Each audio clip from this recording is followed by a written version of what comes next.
Hey Fred, I've been reviewing my investments lately. You always say to fill the TFSA first before using a non registered account. But why not prioritize the RRSP? Isn't it supposed to be better for taxes? Great question, Alex. A lot of Canadians wonder the same thing. On the surface, RSPs seem appealing because you get a tax deduction up front, reducing your taxable income today. But here's the trap: you're not avoiding tax, you're just deferring it. Deferring. So, I'm just delaying the tax bill. I always thought it was free money from the government. Not quite. RSPs aren't tax free, they're tax deferred. Every dollar you withdraw in retirement is taxed as regular income. And that includes both your original contributions and decades of growth. So you could end up paying more tax later than you saved today. Wait, CRA gives me a break now, only to collect later with interest. Exactly. I always heard that Group RRSPs were the way to go, especially because of the upfront tax break. The only real exception is when your employer offers matching contributions. Always take the free money. For example, if you contribute $5,000 and your employer matches it, that's a 100% return instantly. Just contribute up to the match limit and then put your tax refund into your TFSA. But if there's no matching, RSPs lose their edge. Sure, you get a tax deduction now, but you'll pay it all back and more in retirement. Wow, so without employer matching, the RRSP might actually hurt me later. You got it, Alex. My financial advisor says the Group RRSP is better because it comes straight off my paycheck before tax.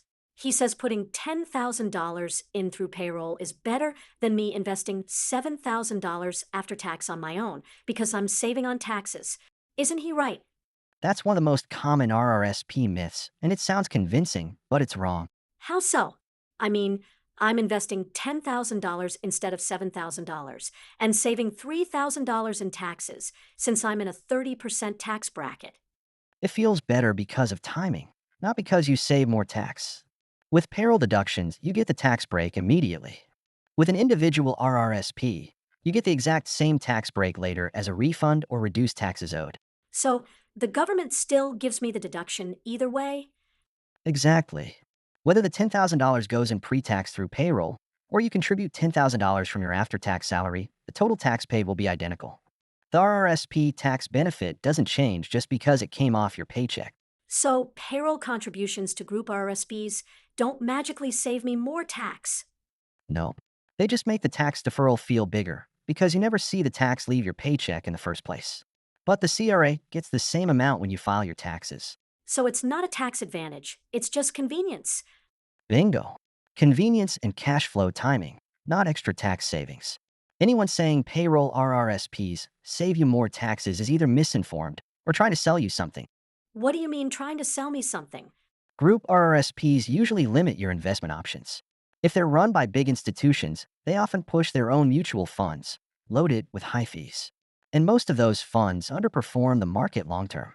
You might get 4% to 6% returns versus historical averages of around 10% with a simple S&P 500 ETF. OMG, that explains why my Group RRSP barely beats inflation. Exactly. Look into your plan. Many allow transfers to a self-directed brokerage where you can buy low-cost ETFs with zero trading fees and far better growth. Okay, I'm convinced RRSPs might not be as great as I thought. But you always say TFSA is a game changer. What makes it so powerful? There are 12 major benefits to a TFSA, and one bonus mindset shift that could change your entire financial outlook. Ready to dive in? Hit me with them. I'm ready to change my strategy. The most obvious and powerful benefit: all the growth inside a TFSA is 100% tax-free. That includes gains, dividends, interest, all of it. So let's say I invest in stocks or ETFs. Any profits I make just grow tax-free within the plan, even if I shift between investments. Exactly. Even if your investment doubles, triples, or 10x over time, it's all tax-free. Wow, it's like having compound interest on turbo mode. With an RRSP, your investments grow tax-free, but you're taxed heavily when you withdraw. With a TFSA, both growth and withdrawals are tax-free. You keep every dollar. Wait, so I can withdraw $50,000 in profit, and it won't even show up on my income tax. Exactly. RRSP withdrawals are fully taxable as income, but TFSA withdrawals fly under the radar. That's huge. I pay $0 in taxes. Government benefits in retirement, like OAS or GIS, Our income-tested benefits and count RRSP and RRIF withdrawals as income. But TFSA withdrawals don't impact your income-tested benefits. It means they will not trigger OAS clawbacks or even disqualify you from GIS. So the government punishes me for saving in an RRSP by reducing my benefits. Pretty much. With a TFSA, you avoid that trap. You can withdraw any amount and still qualify for full benefits. That's like getting a silent tax break in retirement. I love that. RSPs force you to convert to a RRIF at 71, and then you must start pulling money out every year, even if you don't need it. With TFSA, there's no such rule. You have total freedom. Withdraw whenever you want, however much you want. That's what I want. Flexibility. If I don't need the money, I'd rather leave it in and let it grow. And with TFSA, you're in control, not the government. Unlike RRSPs, which cut you off at 71, TFSAs have no age limit. As long as you're a Canadian resident and alive, you keep getting room and can keep contributing. That's amazing. I want to keep growing my money as long as I can. Living longer should be a financial advantage, not a burden. And with the pace of AI and medical breakthroughs, who knows, we might all live much longer than we expect. What happens if I need to withdraw money in an emergency? Can I put it back later? Another major win with TFSA is if you need to withdraw money in an emergency, the same amount gets added back to your TFSA limit the next year. Just don't recontribute in the same calendar year unless you haven't used room, or you'll get hit with a 1% per month over contribution penalty. So I can treat it almost like a reusable emergency fund. Take money out, then refill it next year. Exactly. With RRSPs, once the money is out, that contribution room is gone forever. Alex, here's something for your daughter. Once she turns the age of majority, usually 18 or 19, she gets TFSA contribution room automatically, even without earned income. So I can help her start investing early and let compounding work its magic. Absolutely. Starting at 18 gives her decades of tax-free compounding. That alone could be worth hundreds of thousands. I'm texting her as soon as we're done. If you have a large RRSP or RRIF, you need to manage withdrawals carefully to avoid high tax brackets, OAS clawbacks, or estate taxes. You might even have to hire a tax planner. I used to think a big RRSP or RRIF was the goal, but now that just sounds like a headache. With TFSA, there's no tax and no clawbacks. So your retirement income is cleaner, simpler, and stress-free. I already have enough to worry about. This is one less thing on my plate. RSPs are heavily taxed at death unless left to a spouse. TFSAs pass on tax-free. If you die with $1 million in RRSP and you don't have a surviving spouse as beneficiary, CRA will take half of it. Yes, I remember hearing a story on CTV News that the daughter was hit with $660,000 tax bill when both parents died in same year because they were charged about 50% tax on RRSP and some capital gain on their cottage, which had increased in value over the years. Sadly, yes, and unfortunately, I have seen many more real stories like that. People save an RRSP for whole life and later CRA takes half of it. But a TFSA passes every dollar to your beneficiary. I named my husband as a beneficiary on my TFSA. Is that good enough? You should go one step further. Name your spouse as a successor holder. That way, they not only receive the funds tax-free, but also inherit your TFSA itself, room and all. So they keep growing the money tax-free. Using my room too. Exactly. It's the most tax-efficient way to transfer wealth between spouses.